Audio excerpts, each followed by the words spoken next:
y gracias por haber participado en este panel. Y ahora quisiera presentar a los otros tres panelistas y darles un poco de tiempo para justamente reflexionar, para abrir la palabra a todo el grupo del comité y empezar con sus preguntas en esta área.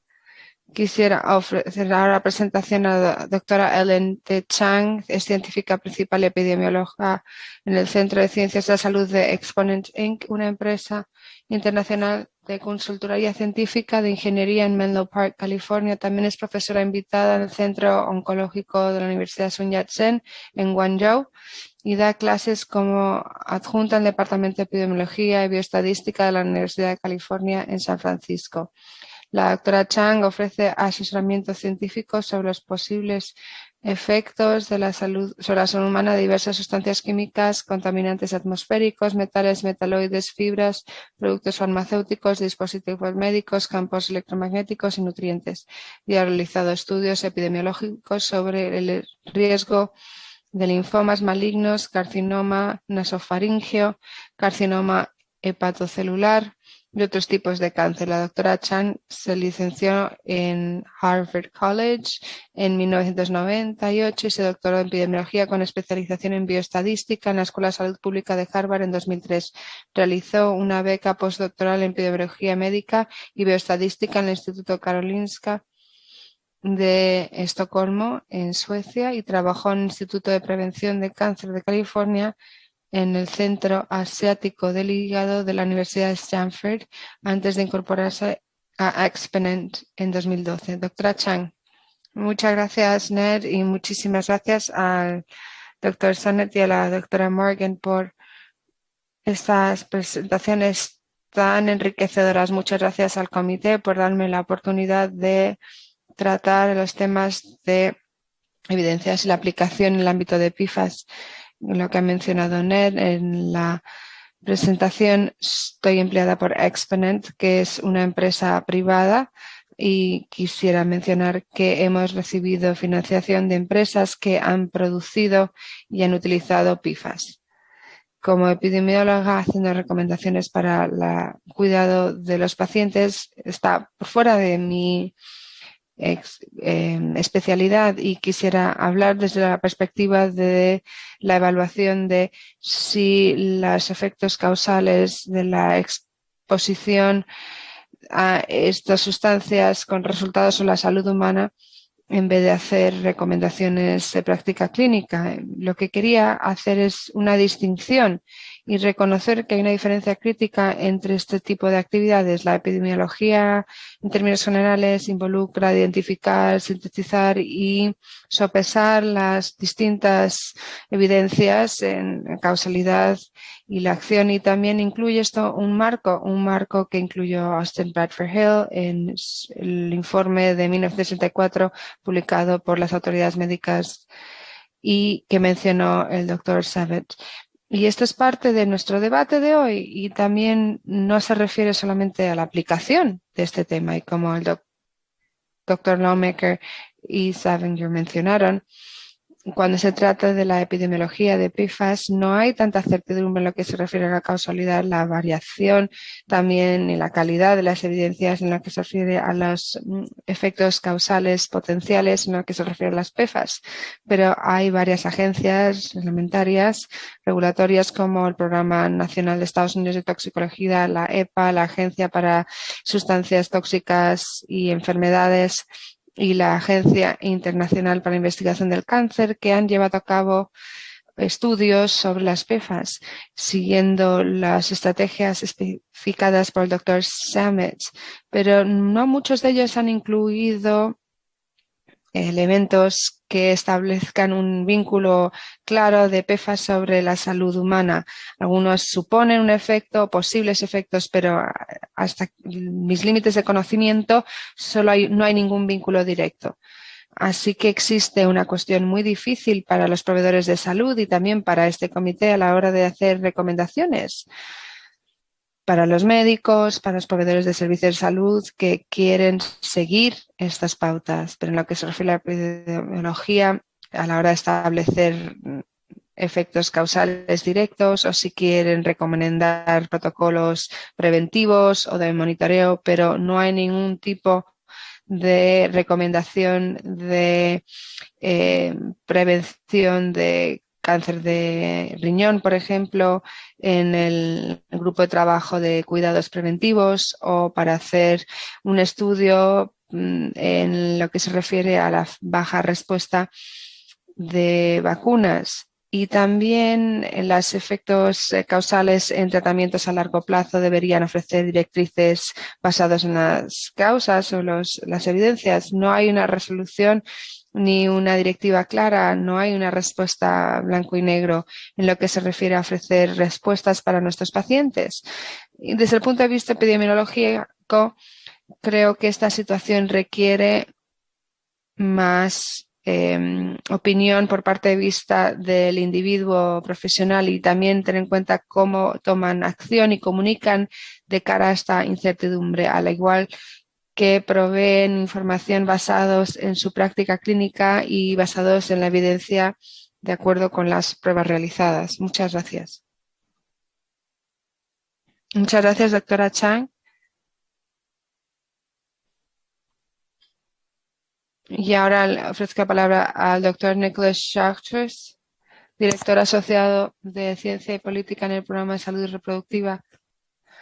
Se centra en el programa de salud reproductiva. Hay un audio, un ruido, una interrupción del audio. La intérprete está intentando resumir lo que está diciendo el orador. Se centra en los métodos de traducción e investigación de salud ambiental, en la promoción de políticas basadas en la evidencia para prevenir la exposición de sustancias químicas ambientales dañinas. En este papel supervisa el grupo de trabajo de guía y navegación que se centra en aumentar el conocimiento y la condencia de los métodos de revisión de sistemática de ámbitos de la salud ambiental y su toma de decisiones políticas. El audio está interrumpiendo. La intérprete está resumiendo. El doctor Schartz forma parte del grupo de trabajo conjunto de la Organización Mundial de la Salud y Organización Internacional del Trabajo sobre métodos de revisión sistemática de la salud laboral, cuyo objetivo es estimar la carga mundial de enfermedades y lesiones relacionadas con el trabajo. Muchas gracias. ¿Sí me pueden oír? Sí, sí le oigo. Muchas gracias. Ahora no.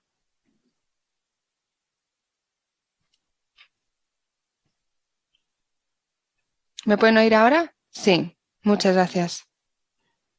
Me disculpo. Voy a tener que utilizar mis altavoces. Muchas gracias, profesor Samet y la doctora Morgan, por la presentación y muchas gracias a la presentación de la academia y por permitir ser parte de este panel. Mis reflexiones se centran en lo que mencionó el doctor Samet y cómo se pueden llevar a cabo una evaluación basándonos en las evidencias para justificar estos estudios en humanos. Y esto es un reto de gran envergadura y mi consideración directa es utilizar los métodos que ya se han identificado dentro de la academia, que los han utilizado en este proceso y que se ha recomendado a nivel de la academia. Creo que las academias han evaluado recientemente o han comentado sobre la validez de el sistema de evaluación médica y los métodos que se recomendaron con el comité fueron el programa nacional de toxicología de la Universidad de California, San Francisco, y el programa. Y en este aspecto, cuando se consideran las evidencias de estudios con personas, hay muchos retos en cuestión del tema y el ámbito. En los próximos meses podremos ver recomendaciones, tenemos oportunidades de ver revisiones de los varios estudios con resultados distintos sobre la incidencia del cáncer. La calidad del audio no permite una interpretación fiel, la intérprete está resumiendo. Y esto va a tener un efecto sobre el síntesis y el resumen de las evidencias. Y esto tiene que ver con los estudios que ya se han llevado a cabo y hay opciones para evaluar los riesgos, los métodos utilizados y hay inquietudes sobre la validez de estas metodologías. Esto se ha utilizado de manera extensiva a lo largo del COVID-19 para informar las estrategias más eficaces.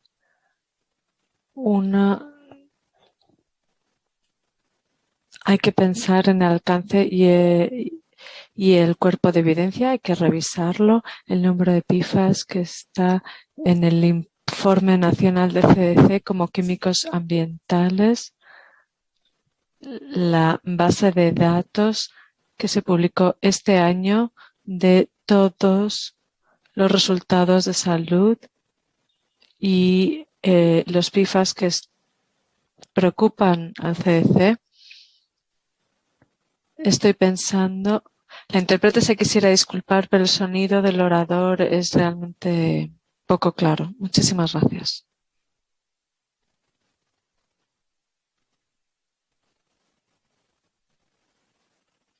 Muchísimas gracias. Finalmente,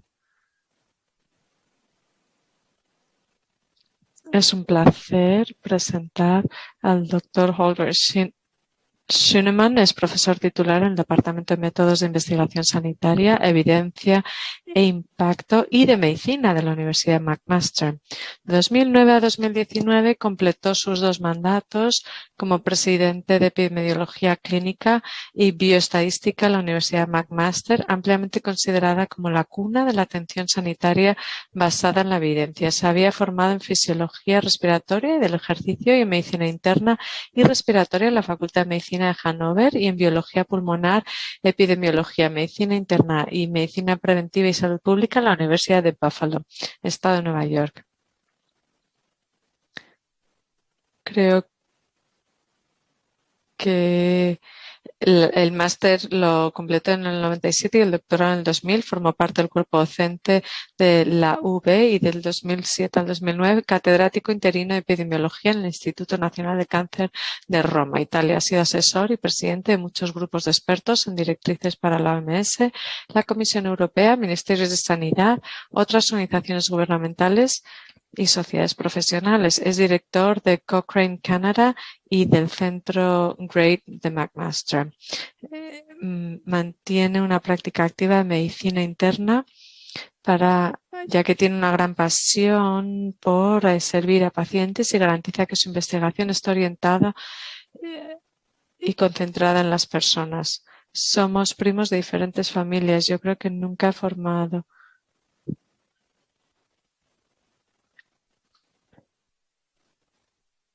parte de la metodología de Holger y nunca he estado en la misma sala al mismo tiempo. Muchas gracias por estar aquí, Holger, y como siempre es un placer verle. Gracias, es un gran placer. Muchísimas gracias por la invitación para formar parte de este panel.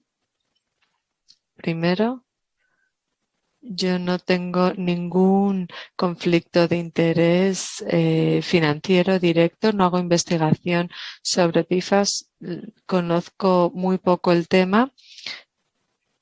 También gracias al doctor Salmon y los anteriores oradores por emitir las recomendaciones que han emitido. El desafío en materia de integración de evidencia tiene que ser solucionado. El doctor Morgan describió los criterios que determinan la fortaleza de las recomendaciones. Las recomendaciones se ven influidas por muchas consecuencias deseadas y no deseadas. No pudo reflexionar sobre todo el trabajo que ha hecho el grupo de trabajo en el último decenio, pero en cuanto a las recomendaciones, creo que se ven descritas en el trabajo de el marco que conceptualiza y operacionaliza los criterios clave que van más allá de los efectos en la salud que influye en las recomendaciones. Entonces, cuando se trata de exposición ambiental, esto es especialmente relevante. Hay que pensar en consecuencias deseables que no tienen que ver con la salud o que pueda que de manera indirecta tengan que ver con la salud, porque de otra manera simplemente prohibiríamos cualquier producción de cualquier material que redunde en una exposición ambiental y riesgos directos. Por lo menos en teoría haríamos esto. Estas consecuencias también en teoría, pero igual también en la práctica deberían estar explicadas en el proceso para que las recomendaciones sean entendidas por la población meta. Lo que yo estoy diciendo aquí es que deberíamos estar pensando en consecuencias deseables como que las personas tengan alimentos sobre la mesa para poder entender por qué existen estas sustancias en el entorno. Esto se describe muy bien en otros lugares, pero es especialmente útil o relevante en este campo, en cualquier campo que tenga que ver con toxicología. La toxicología es especialmente importante debido a estos posibles, ya que estos posibles beneficios tienen que tenerse en cuenta por parte de los que emiten las recomendaciones. Este marco basado en la evidencia se puede utilizar para hacer esto y yo creo que sería útil por lo menos describir las recomendaciones, por qué, cuál es el beneficio para la sociedad al aceptar no solo las PFAS sino las exposiciones ambientales. También es crítico que se utilice este marco de evidencia. Estamos hablando de una recomendación clínica con una perspectiva de la población o con una perspectiva del sistema de salud y teniendo esto en cuenta, hacer eso transparente para aquellos que van a tomar decisiones al respecto. Esto es crítico. Para mí, especialmente relevante es la evaluación de cuán directa es la exposición o la relación entre la exposición y los resultados de salud y cómo esto se puede evaluar de manera estructurada y ver también que si hay algo indirecto sea transparente también.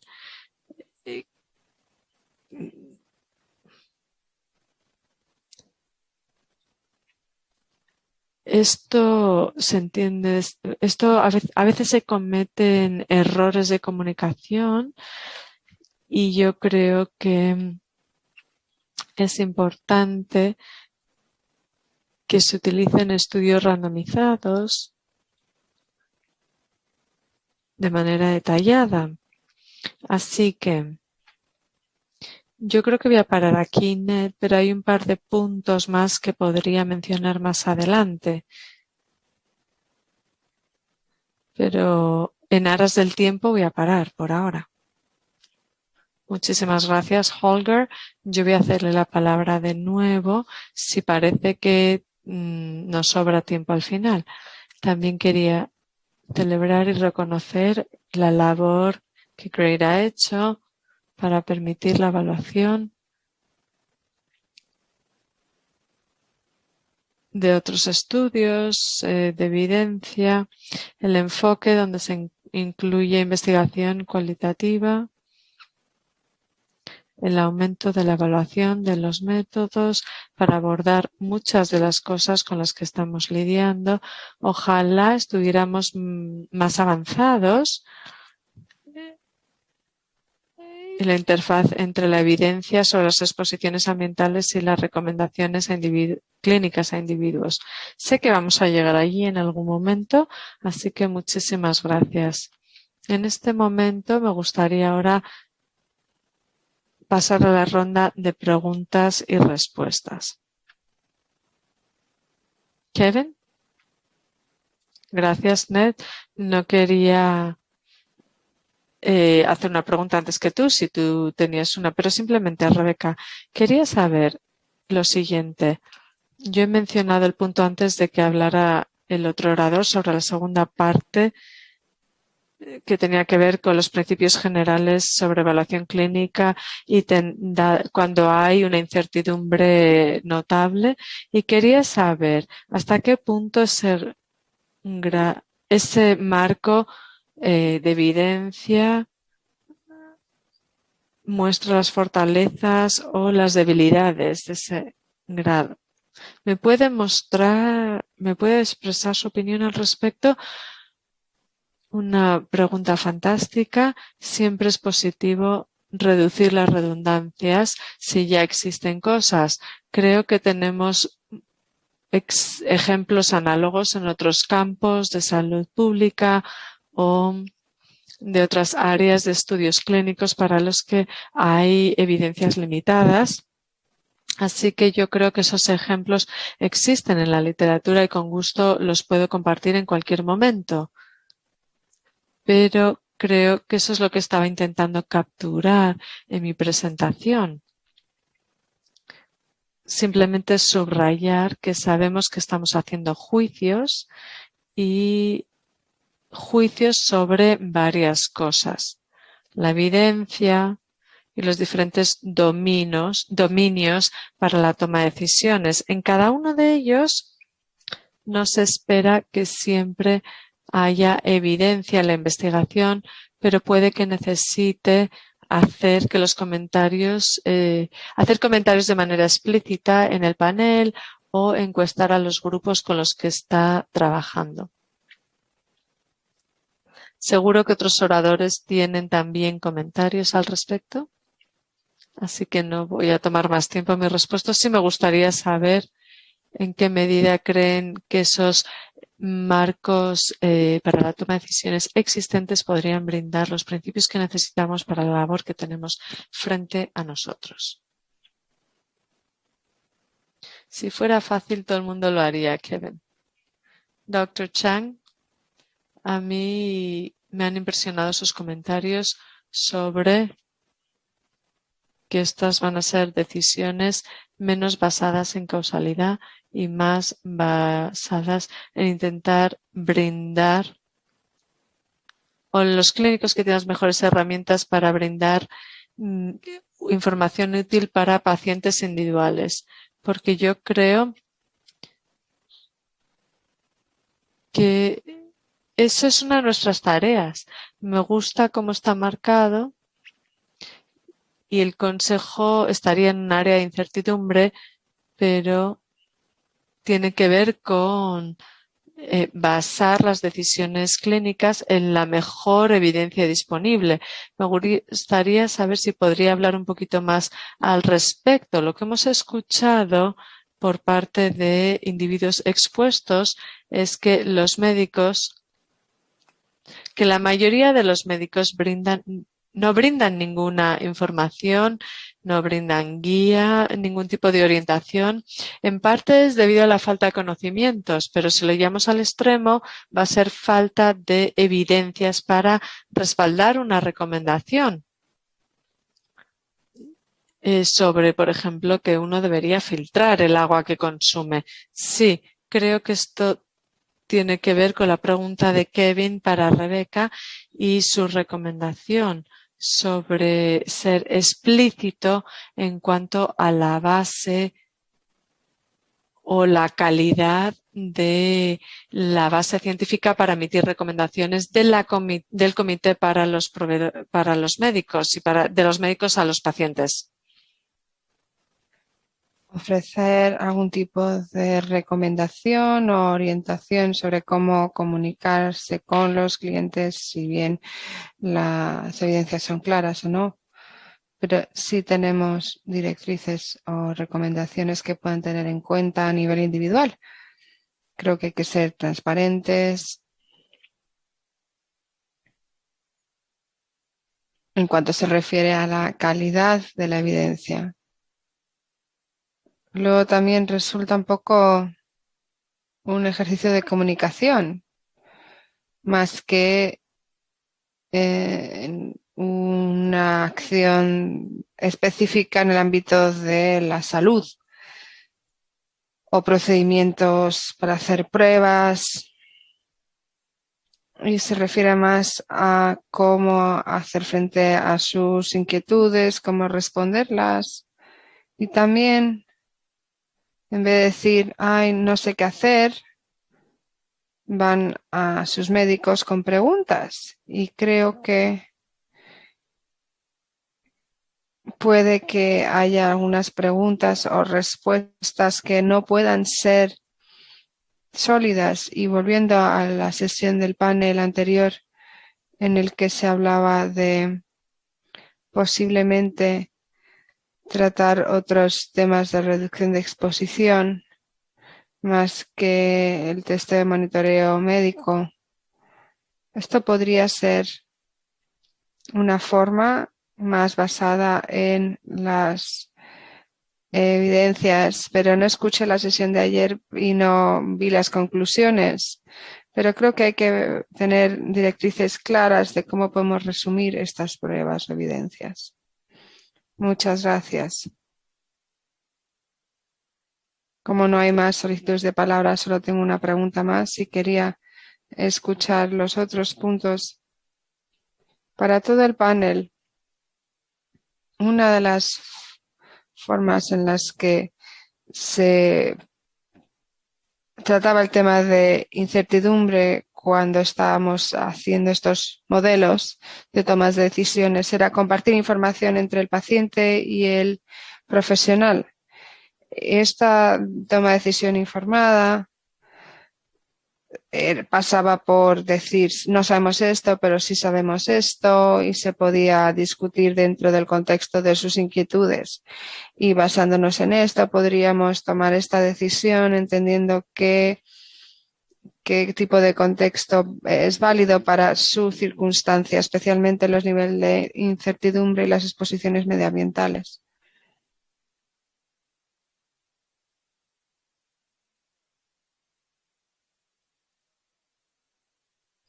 Y también me quería referir a una analogía en la que una medida medioambiental puede traducirse en la exposición. Si tomamos acción, tenemos evidencias, pero esto es toda una lista tan compleja de agentes medioambientales, a no ser que los pacientes lleguen al cuidado de un profesional medioambiental especializado. No sé si estos modelos tan precisos servirían. Creo que sería pedir demasiado al médico y al paciente. Creo que hay unos modelos que son extraordinariamente difíciles de entender y creo que este no sea uno de los más sencillos de seguir, pero obviamente también es importante saber qué hacer en cada nivel. Gracias, John, Rebecca.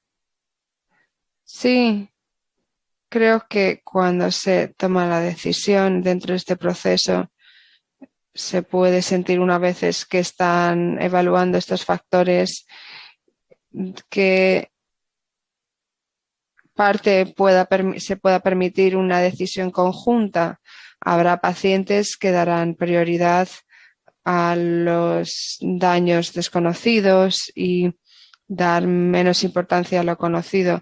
O hay personas que puedan gestionar mejor o peor las incertidumbres de los beneficios.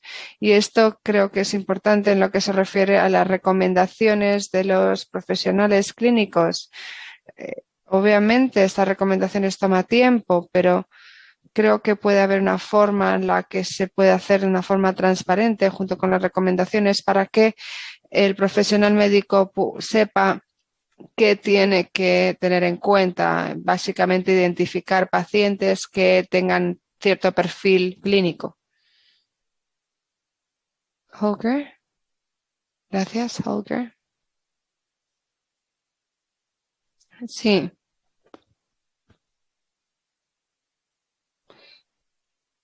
Quería referirme a este tema en particular. No creo que se pueda. Se está interrumpiendo el audio, la intérprete no puede trabajar con este audio interrumpido. La intérprete va a intentar resumir. La pandemia es un ejemplo de recomendaciones fallidas. Se ha interrumpido el audio. En fallo de comunicación con los profesionales médicos, lo que me refiero no solamente es la toma de decisiones y lo que se entiende por parte del público. y esto podría llevar a un cierto nivel de toma de decisiones conjuntas, pero creo que el punto de partida está en un nivel mucho más alto y esto tiene que ver con recomendaciones que no están hechas para profesionales de la salud, sino para el público en general. Creo que no se refiere a la toma de decisiones compartidas, sino una recomendación que tenga en cuenta al público final. Y mis otros puntos se refieren a esto de forma indirecta. Muchas gracias, Holger. Nicholas. Muchas gracias. Creo que es esencial en los procesos de desarrollo de directrices en el que solo se considera el público al final y consideramos que es importante que los paneles se pongan en lugar de los que se beneficiarán de estas recomendaciones. Es importante tener en cuenta estas comunidades que trabajan estos temas, comunidades que se han visto expuestas a estos compuestos químicos y que estén también expuestas a otros factores adicionales. Y creo que es importante tenerles en cuenta como el destino público final y involucrarlas en el proceso del diseño de las directrices. También creo que es importante tener en cuenta que sus insumos también van a tener un efecto sobre la calidad de la comunicación en las recomendaciones. Y creo que podemos llegar a un nivel que sea aceptable para todas las poblaciones, especialmente las comunidades que se ven más afectadas por la exposición medioambiental. Y creo que sería importante tener esa participación por parte de las comunidades. Muchas gracias, Nicholas. Es un punto importante y es algo que hemos intentado hacer. Y le agradecemos a las academias por ofrecernos justamente ese tipo de apoyo. Y ahora voy a ofrecer la palabra a Holger finalmente para sus comentarios finales. Muchísimas gracias a todos por participar de esta sesión.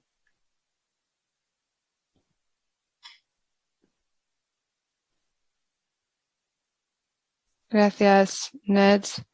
Quería referirme a algo que se ha dicho antes. Creo que no solamente hay que centrarse en los mecanismos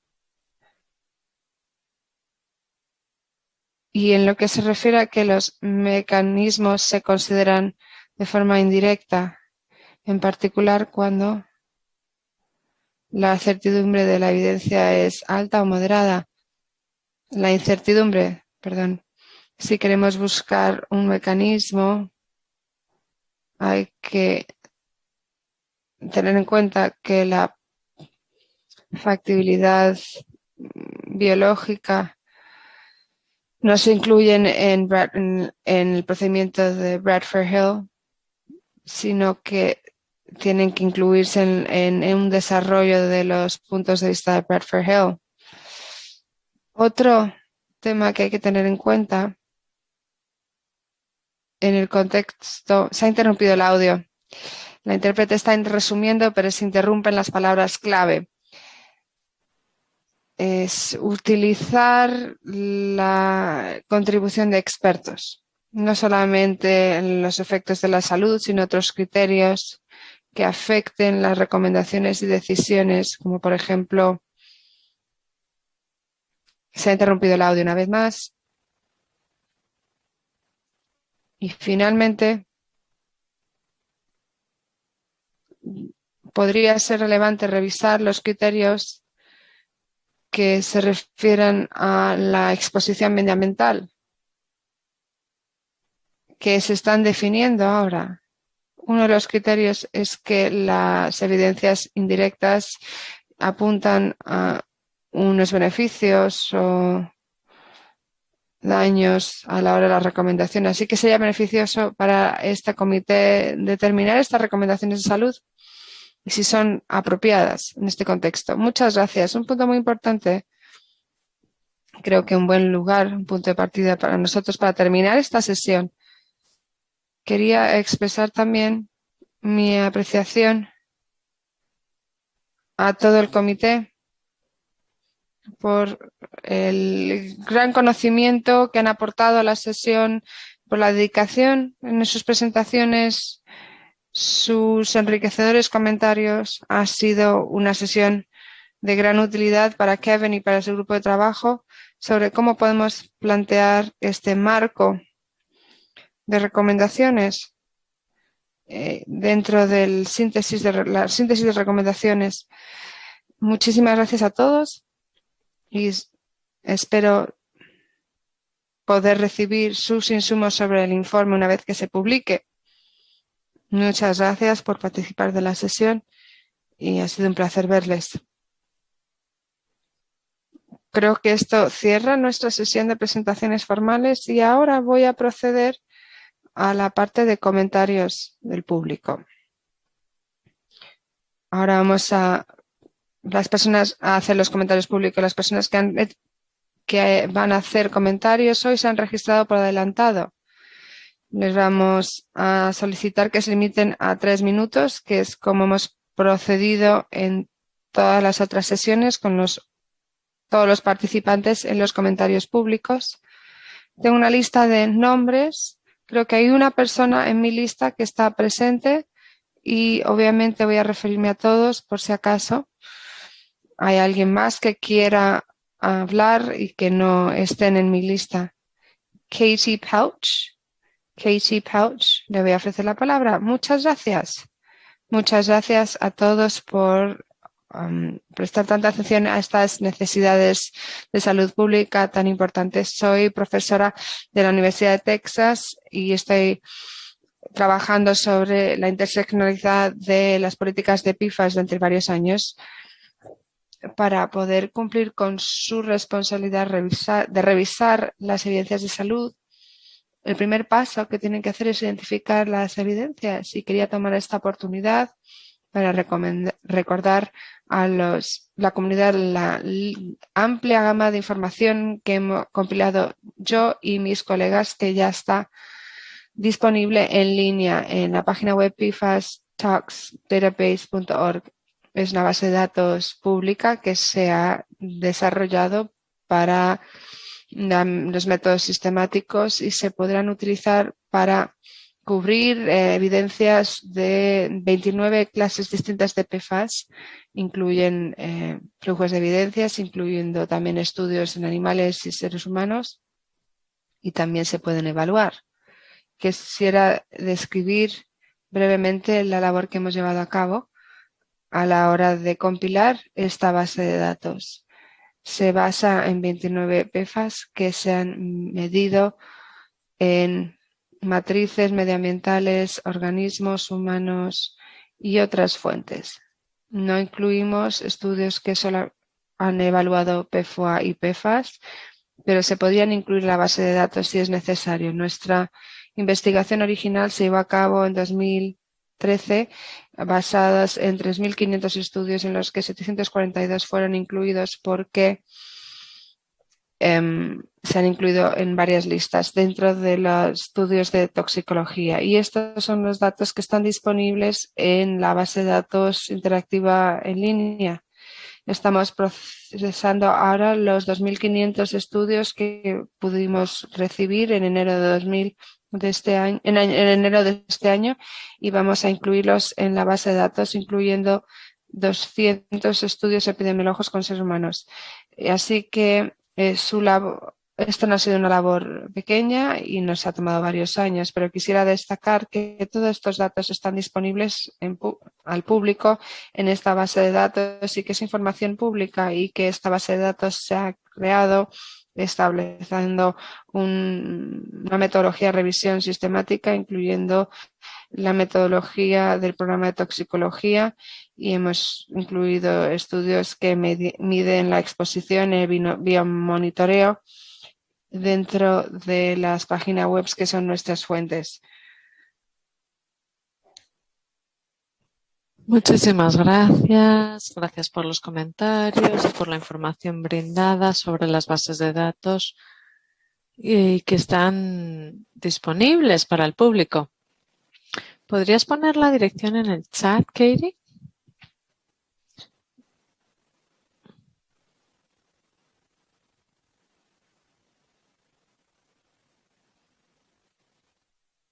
¿Hay algún otro miembro del público que se hayan preregistrado para hacer comentarios en esta sesión? Como no veo ninguno, entonces voy a dar las gracias a los oradores que han estado con nosotros en el día de hoy.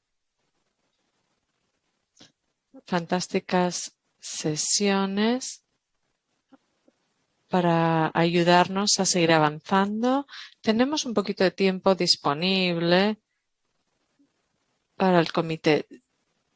Ahora que se van a desconectar muchas personas, si pudiéramos ahora compartir observaciones sobre la información recibida a día de hoy, sería fantástico. Matt, podemos parar la grabación y decir adiós a todos los amigos.